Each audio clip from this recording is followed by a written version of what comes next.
Украина Донбасска кошумча күч жиберет. Бул 2-ноябрда Луганск менен Донецкте өткөн шайлоолорго байланыштуу. Мындан сырткары расмий Киев Донбасска берилген өзгөчө макамды артка кайтарууну карап жатат. Ал арада Александр Захарченко Библияга колун коюп, Донецк республикасына ак ниет менен иштөө убадасын берди.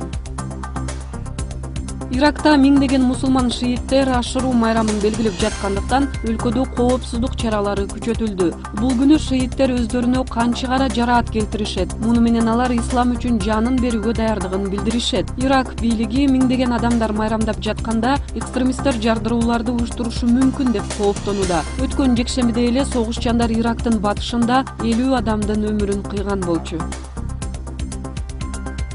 Испаниянын өкмөтүнүн өтүнүчү менен Конституциялык сот Каталонияда 9-ноябрга белгиленген көз карандысыздык боюнча сурамжылоону токтотуп койду. Бирок бул тыюу салууга карабай Каталония өкмөтү калкты сурамжылоону улантаарын билдирди. Каталония башчысы Артур Мас Испания өкмөтүн бийликтен ашача пайдаланууда деп айыптакты.